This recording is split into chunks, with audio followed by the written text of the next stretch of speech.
Welcome to Season 4 of the NAC 4 Business Podcast.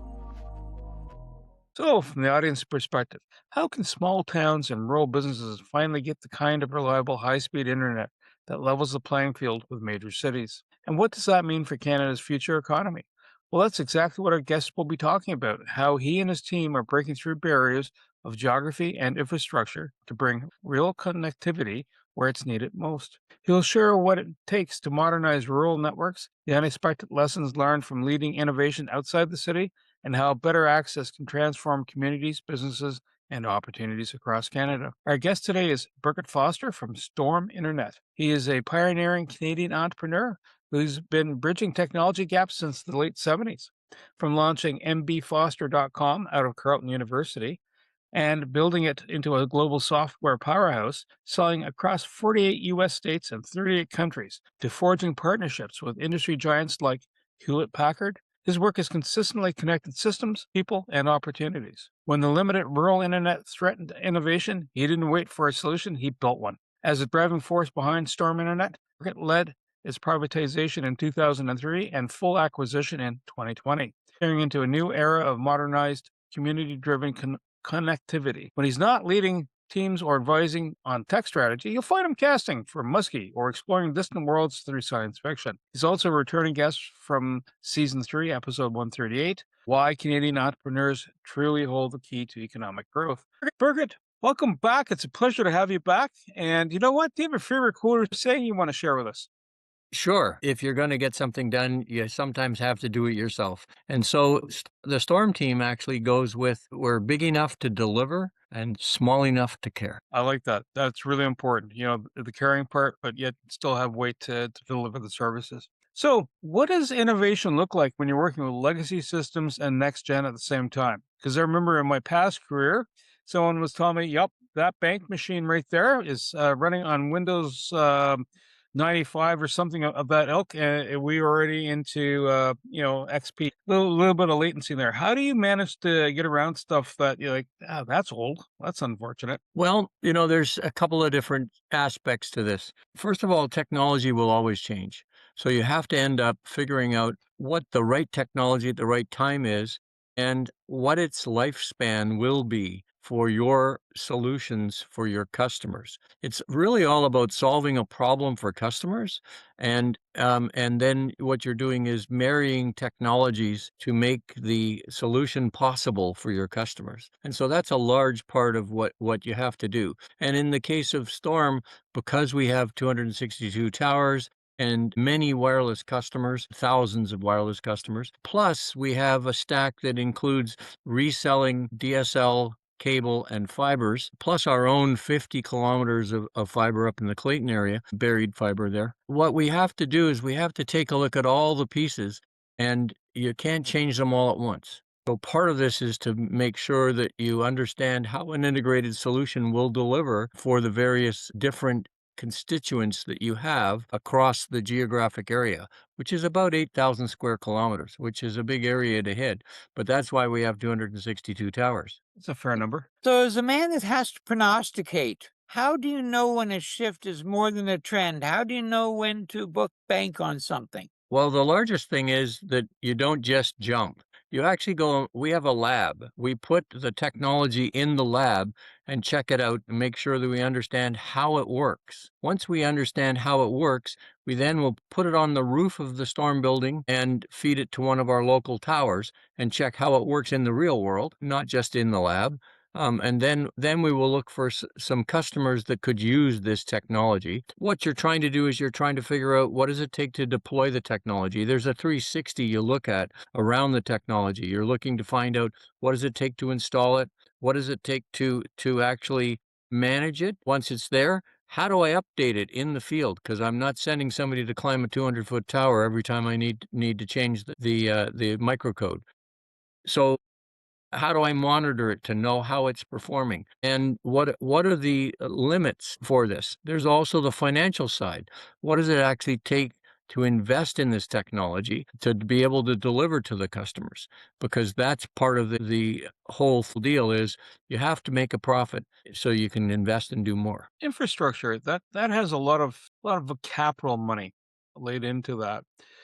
And are you building like, let's say towers, for example, or locations like high points, green builds, or are you leveraging existing platforms that are out there and you're just piggybacking on structures? Let's say if it's a cell tower space, is that an opportunity that you find happening, or or do you find other routes? Like, because you did also an in-ground cable, which is, that's no mean feat. It's Yeah, that was actually done because the vertical asset we wanted to use was actually the poles along the side of the road, but it was made uneconomic for us. So we chose to actually drill and dig to put the technology in. In terms of the towers, we have a lot of our own where we just say, "Hey, Wayne, would you put a tower up in your back 40 and help serve your neighborhood? We'll throw in internet for you for a while." And most of the time, people like the idea that they're helping their neighbors out. But the other thing is, in some locations, the high point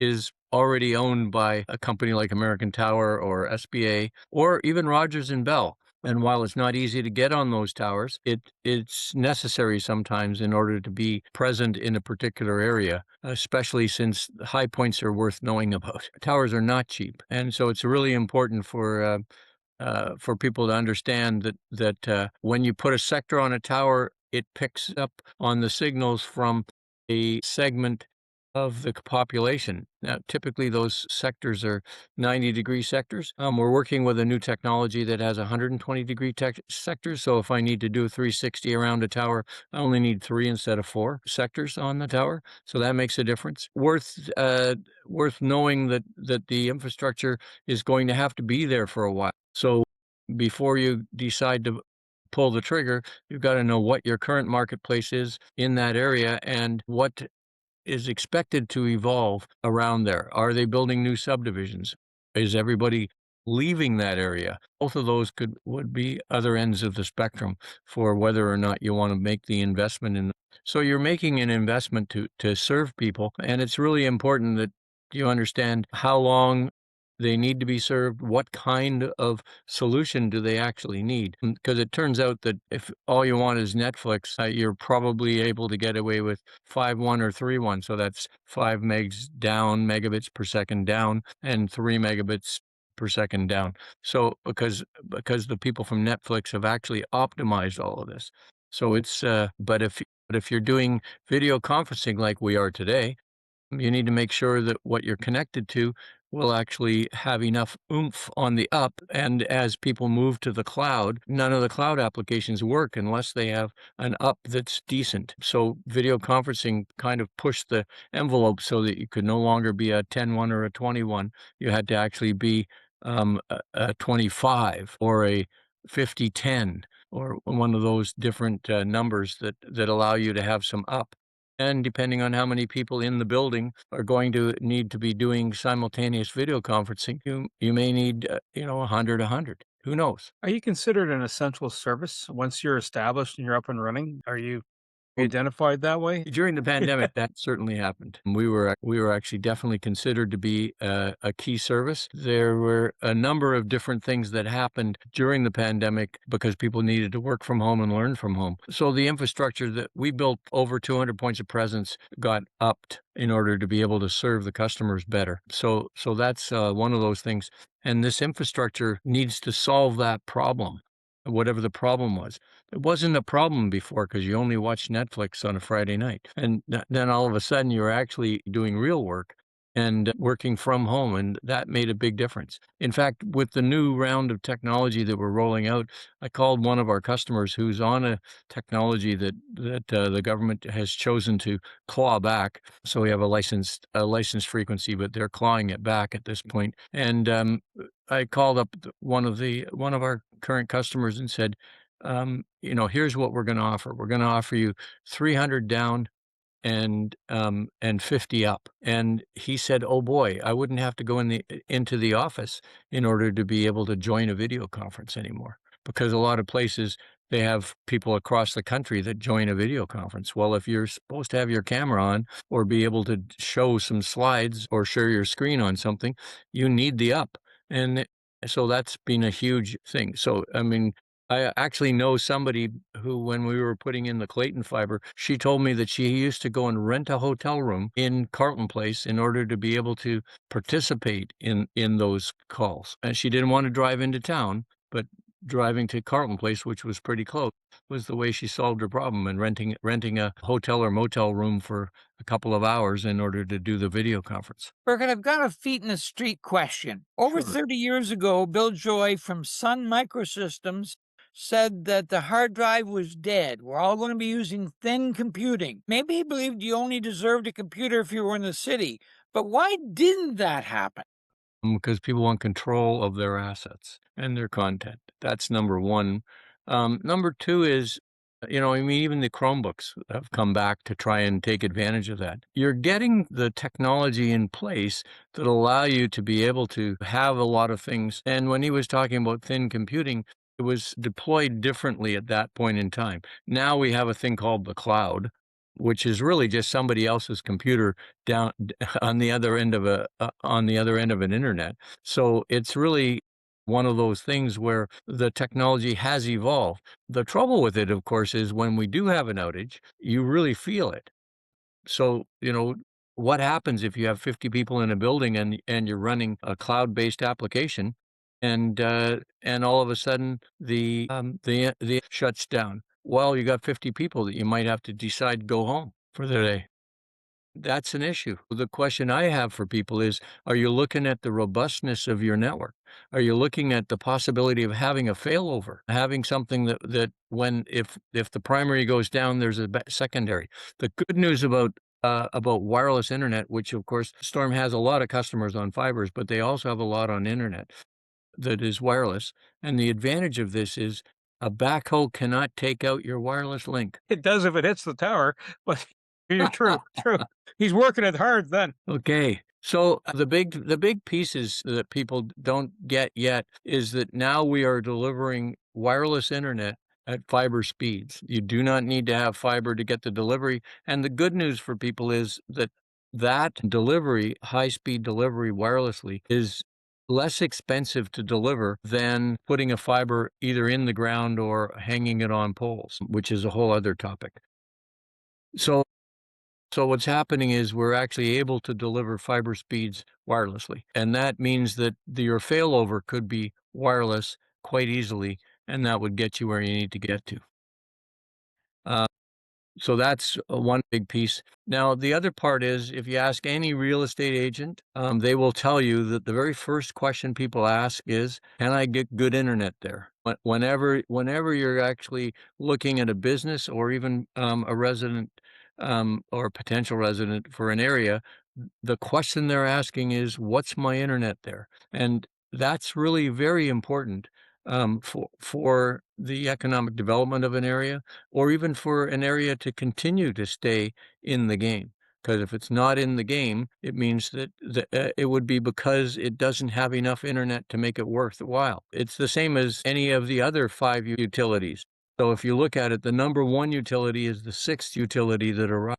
So we had hydro, we had telephone, we have natural gas, and you have water and sewer, and then your last one is internet. But the internet turns out to be the decision maker. Whether or not we go there depends on whether or not we have internet there. So Storm Internet is delivering in the countryside as well as in the city, but our marquee product is wireless in the countryside, and we take an address and we figure out how we can connect it. So if it's in the urban areas of the countryside, perhaps there's already infrastructure there to deliver fiber or cable, and so we'll deliver those. We just look at the address and figure out what's the best way to deliver the internet that somebody actually needs, as opposed to internet that you don't need. Because I hear ads every now and then about 3 gigs, so that's 3 gigabytes per second. Nobody working from home needs that, period, full stop, except the video editor. But the rest of the folks don't need that.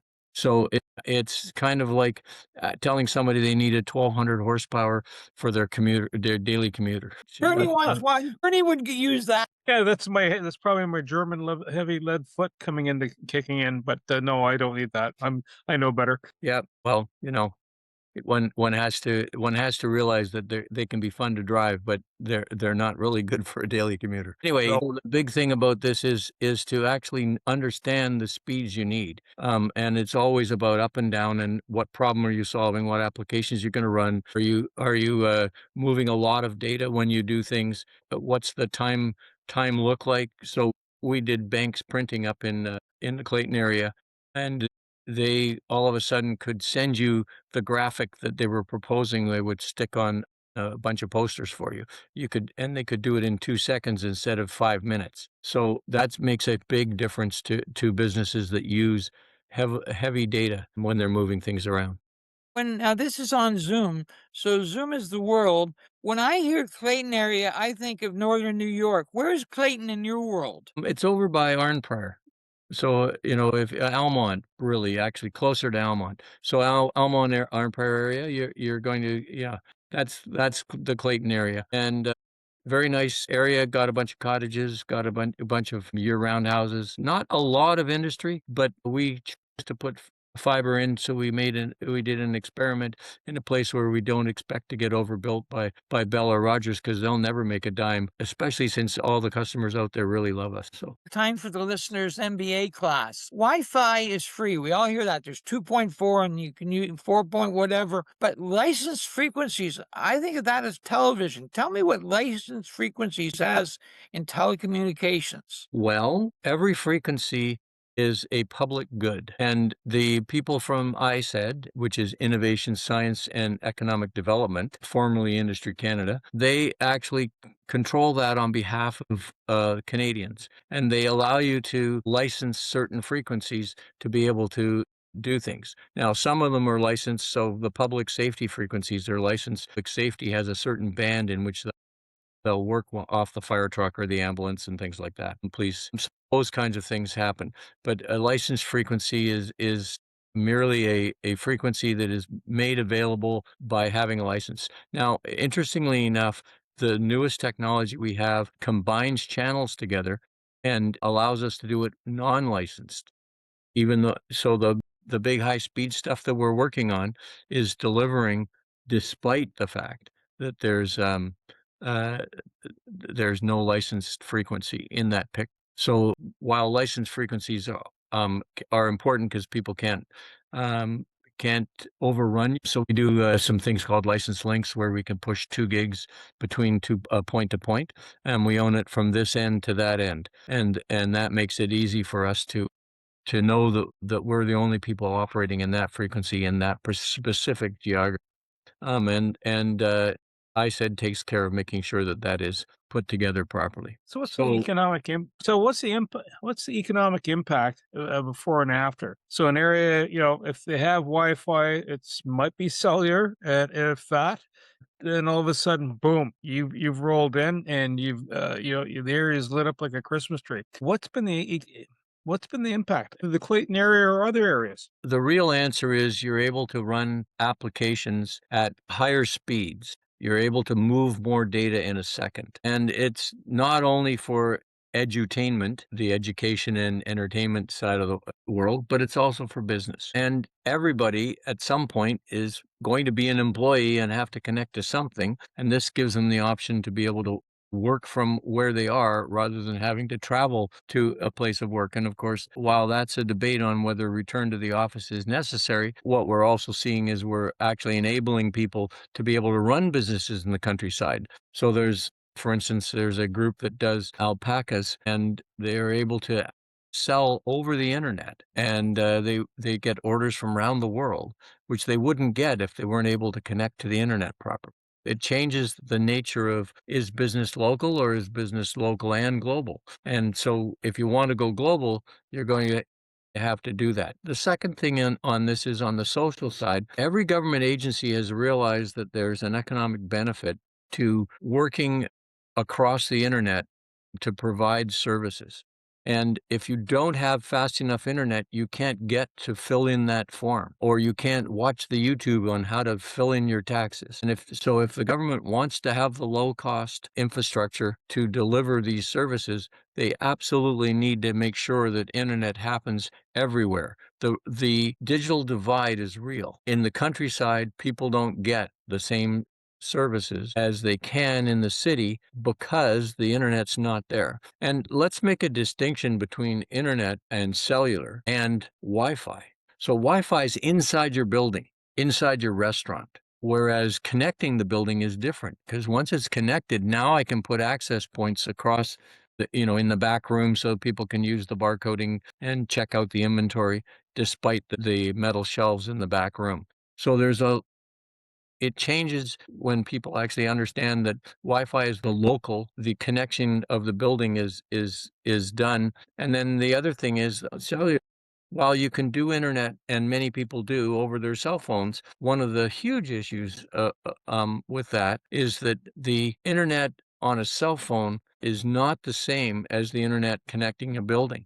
In fact, if you look at it and you have more than one person, how are you just hotspotting on the phone? What happens if Wayne decides to go to the grocery store? He's going to take his phone with him. Now Bernie can't actually work because Wayne took away the hotspot. So people have to realize that while it's a convenience for a party of one, it's not a convenience for a party of 50. And so there's the connecting the building, there's connecting individuals, and there's also doing Wi-Fi throughout the building to deliver the signal, the Wi-Fi so that people can connect to the internet from within the building. And wired is probably, in many cases, the right thing to do. As a professor and as an employer, you're called to be a leader, but you also, to stay fresh, have to be a learner. What are your routines to make sure you're up to date with what you're saying? Well, there's a lot of different pieces to this puzzle. One of them is that there are many conferences, and you get a chance to go and see those conferences and understand what's going on in terms of new groundbreaking technologies. And just because there's a groundbreaking technology doesn't mean that it's appropriate for what you're trying to do. So some stuff is just cool, but not necessarily commercially viable. So you have to take a look at that. And you basically take apart a technology and look at it from what would it take to market it, what would it take to sell it, what would it take to install it, what would it take to support it, what would it take to update it in the field, what's the life cycle on this, and most importantly, what problem is it solving for our customers or potential customers? What do they look like? What's the niche? If I had to draw an avatar, what would that avatar have for characteristics? So it is classic, let's go solve a problem, but you actually have to understand the pieces behind that. Are you finding that your relationship with government is strong and you're getting the support you need, or are they in the forefront, or are they catching up, or is it you're just running side by side to deliver the services? I'm thinking like if from an infrastructure perspective, if an area has a depressed economic outlook, and this would help alleviate that. You find that you have a lot of proactive elements to it, and that could be federal, provincial, or municipal, right? At the end, they should do a lot more for the municipals, and that's just an opinion from a guy. The municipal is where everything delivers. Provincial programs and federal programs aside, you are trying to work within a municipality somehow. And the municipality has control on when you can build a tower, where you can dig. So there's a thing called an MAA, which is a municipal access agreement, which says in the right of way along the side of the road, which you guys probably know is about 6 foot off the side of the road, who can put stuff in there and how is it managed? Those kinds of things are part of the picture. So the municipal is the one that we have to work with the most. The good news is that we've been proactive at Storm and have had meetings with ISED and the CRTC, as well as at the municipal level. So I often go in and do a council meeting to say, here's what we've done for you lately, because they don't really know that Storm exists. They know Bell does, they know Rogers does, but There's 200 smaller ISPs across Canada that complete the picture, because Bell and Rogers own probably about 84%. The other 16% split between 200 of us. And it's really important, if you don't want the small guys to disappear, because they are the ones actually doing it in smaller places. You need to absolutely make sure that they can survive and that things are there. And I make that point routinely to the to the federal government, for sure. Haven't had a lot with the provincial, a little bit here and there. We're working on a couple of files with the province, but municipal is where the action really is. And part of it is to understand what's happening in that area, so that we might be able to build infrastructure to be able to help the economic development, whether it's new projects for subdivisions or whether it's an industrial park. But I want to put you at risk a bit. People don't realize that quotes are about a time and a place. Like you only need 5 computers in the world. Why does my refrigerator need an internet connection? I can't imagine that. That strikes me as the ultimate of silly. So we're going through an era where everybody wants everything to be connected, and they think that it will help, and it might. In fact, I turned down the Wi-Fi option for my dishwasher when I went to buy a new dishwasher. It turns out that they had a legitimate, potentially, reason for doing it, which was that they could do predictive support for you. So they could predict that there was an issue with your dishwasher and they needed to send a repair guy over to help you out. The real reason was because if you bought your dishwasher soap through them, they made a percentage off doing that. Those of you who go to Costco and buy the 140 tabs and it's done, don't ever need to have the dishwasher decide that it needs to order again. But they know how many times it ran. They're picking up data. I mean, and the real world is all about the data. And what's that worth? So data, there's going to be data for everything. And the question is, who should have access to it? Would it help you understanding what your budget needs to be? Would it give you some data that would be useful to you, rather than just the dishwasher deciding to count the number of times you run it and what settings you run it on? And is there anything that seems to be doing something else? And that's going to apply across the board. I'm not sure about your refrigerator, but the idea was that you could combine the refrigerator with your shopping list, and then it could automate the process of putting a shopping list on your phone when you get to go to the store, or perhaps pre-ordering it for you. So the store would actually ship it to you, and then you wouldn't even have to go out anymore. So who knows? I mean, some people love shopping and getting out there and checking the bananas and trying to find new items that might show up in the shelf. If you only know what you know, you're not necessarily going to pick a new object because you don't know about it yet, right? So I think people need to think about that too. But it is about data, in the end. Birket, you've been at this for a while, and some things have been challenging, and maybe some things have been boring. Well, what has challenged you the most in your journey? Well, the largest challenge is making sure that you anticipate what's going to be needed as things roll out. So, for instance, we're working on this project right now. We're 55 customers in on the project. And what we're doing is we're delivering either 300 down and 50 up, or 100 down and 30 up speeds. And those are very high speeds. Gamers will be happy, and multiple people in your family would be able to use it. There's not a lot of businesses involved. We've done a couple of businesses using this new technology, but it's just the demographics of that area are that people work from home, and there's not really any factories. There's a few stores, but it's more of a residential area than a industrial area. I think that what happens is when we bring this kind of technology to the rural area, it becomes possible for a small business to grow up and become a manufacturer. If you look at it in Canada, the stats show that most of the jobs in Canada are created by the small and medium businesses. In fact, you've got 63% represented by the under 100.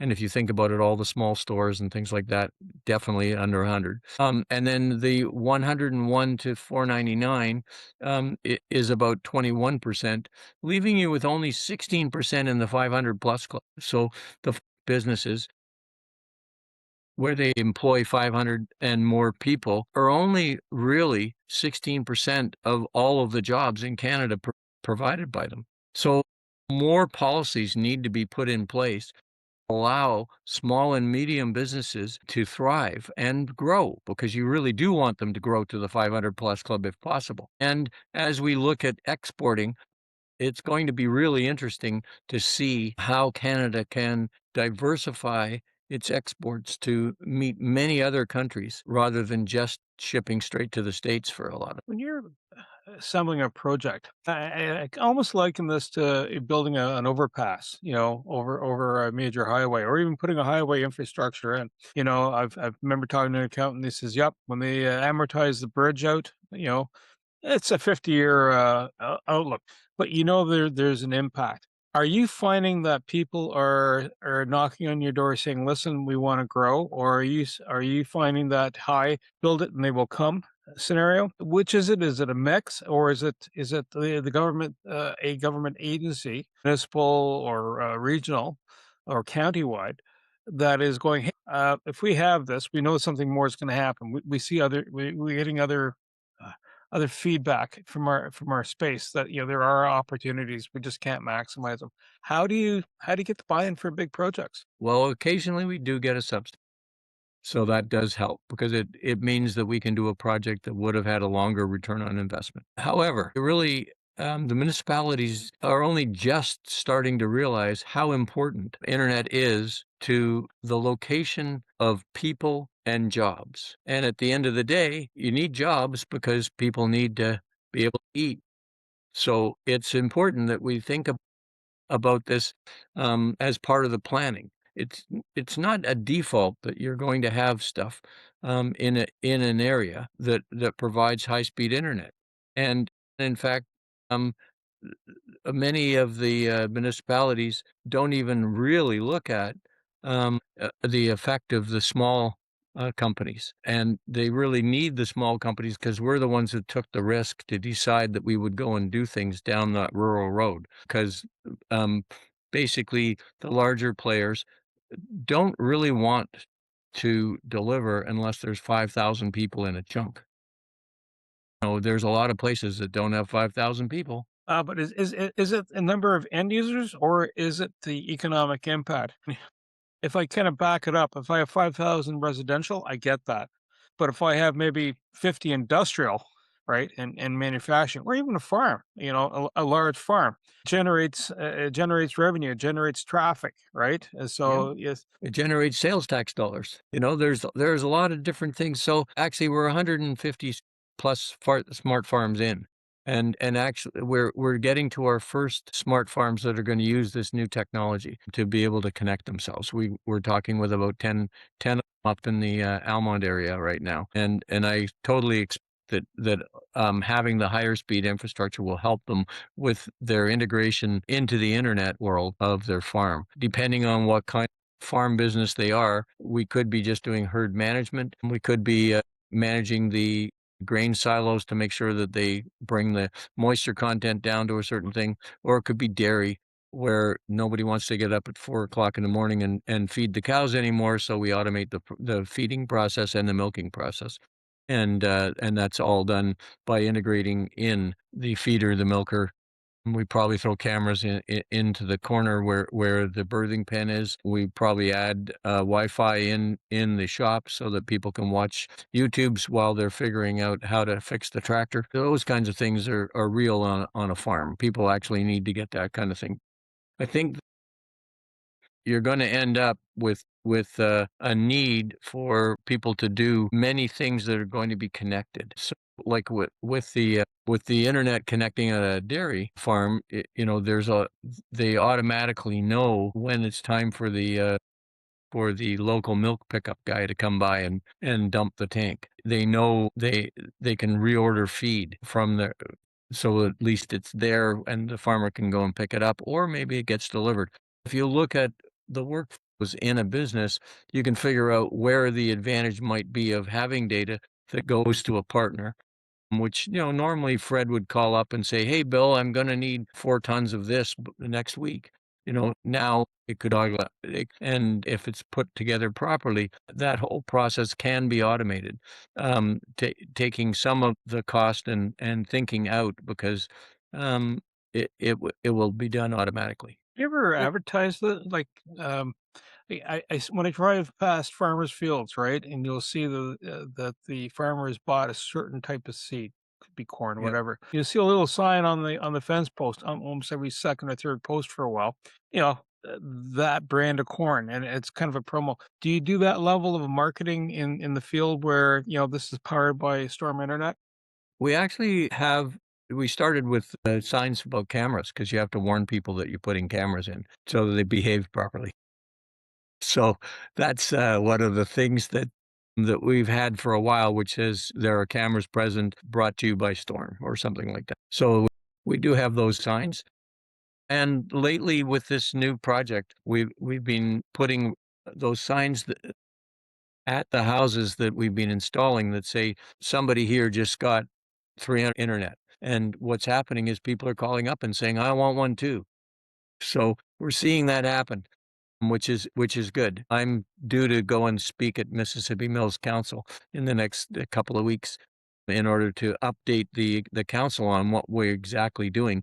Part of it is because we know that there's going to be areas that don't have good internet right now, that the councilors hear from their constituents, "Gee, can I get internet, please?" And the answer is yes, but we have to know that you have a problem there. And we have to also we have to know that we can actually make a return on it. What kind of internet do they need? How much of it? What is it, a business? Is it a residence? All of those kinds of things need to go into it to understand what is it we could actually deliver on this. And a large part of what we've been doing in the rural area as well is we had a project called Resilience. We were looking at adding in UPSs and generators. We've got quite a few of them already, but we actually did a study to figure out where else we could do things. Well, a lot of times when the power goes out, we've got 20 hours of power to run our internet. The internet, a lot of places, it's 120 watts, which is like a light bulb. So we have 120 watts on the tower, so I can power that with a couple of batteries, and it'll last for a long time. But you have to think about it. So you put those pieces in the infrastructure so that it can actually survive the things. Most of the outages that we suffer are because we had a power outage where perhaps it was a tree branch fell on a hydro line and took it out. And surprisingly enough, inside the city of Ottawa, which is 80% rural, as we know, inside the city of Ottawa, they have 300 accidents with poles. It could be that an automobile rammed into a pole and knocked it over, or it could be that a snowplow clipped one, but there's 300 incidents on an average year. So that's one, maybe not so much with the new automatic cars, but we'll see. But right for now, that's a factor. It's nothing we can do about the fact that somebody lost control of their car. Don't text and drive. See if you can't figure out how to make sure that people could be resilient enough to survive it when you have an outage like that. In the polls, I think they're jumping out at us. That's it. Okay. Yeah. So even in North Dundas, the folks in North Dundas have been using the internet to monitor temperature, moisture, and so on, so they know when to send the snowplows out or when to go sand stuff or salt it so that you don't get an ice buildup on certain roads. So they actually are using that. That's part of their defense against somebody who's slips into the ditch because they're going too fast and slid. And they're using that as a defense to prove that they did send out the sanding truck. That's interesting, even in small municipalities. So, Birket, I live on a Bass Lake, and I understand you're more of a muskie man. So, if AI could help muskies talk, what would they be telling entrepreneurs chasing their next catch? Well, first of all, bass are nice muskie bites. And the muskie snack. So that's the thing you got to know is that They literally take the bait balls and eat them. Right about now, they're getting ready to hibernate for the winter. So that's just something you might want to think about. And we actually see bait balls on the fish finder when we go looking in the fall. And muskie season's up till about mid-December, just in case you're interested. So yeah, if we're actually, don't forget muskies are catch, photo, release. So just because we're chasing one doesn't mean we're going to catch it. That's why we call it fishing, not catching. So that's another piece of the puzzle that people want to think about. So an entrepreneur needs to understand, is that just bait, or is that something I can actually eat? So that's what people need to know. Just because it's a shiny object doesn't mean you should chase it. You need to actually figure out how that could impact things. What is it that you as an entrepreneur are thinking about? Is it just a snack for today, or is it if I actually go and work with it, we could have some fun and have snacks for the rest of the year. So, those are the kinds of things people need to think about for as an entrepreneur. It really is. I mean, the apex predator in the Ottawa River is the muskie. It's smaller than a sturgeon, but it's still the apex predator, so you have to actually think about it and say, what does the muskie get by being the apex predator? Well, it gets the right to do whatever it wants. Yeah. Birket, you're in Eastern Ontario. You also have a perfect client. Who could this perfect client be? Where would he be? And how would he get a hold of you? Well, the perfect client would be somebody who needs internet and would like great support. That would be our perfect client. So that's right off the bat the kind of things that we would look for. The thing about clients is everybody has a unique problem they're trying to solve. So a perfect client will be one that can articulate, what problem am I trying to solve, and what does it look like 3 years from now, so that we can actually aim at providing a long-term solution to make sure they get what they want. And that's really a large part of what Storm does. It tries to put an infrastructure into an area that will provide internet for a group of people. We have fabulous team members that know how to design networks, that know how to install equipment, that know how to support equipment and diagnose things when something goes bump in the night. We have folks that know how the backhaul works, how 151 Front Street in Toronto plays, because that's where the internet in Ontario goes to meet the world. And so we have all those pieces that need, it's not just one thing. You have your customer support people, and I can't say enough about our customer support people. They are fabulous. They really do care, and they will take care of you. And they know where Carleton Place is. They know where Chesterville is. It's not somebody from overseas. It's people who actually live and work in the community. So that's important. But geographic reach, who isn't a client? Do you want someone in Cincinnati?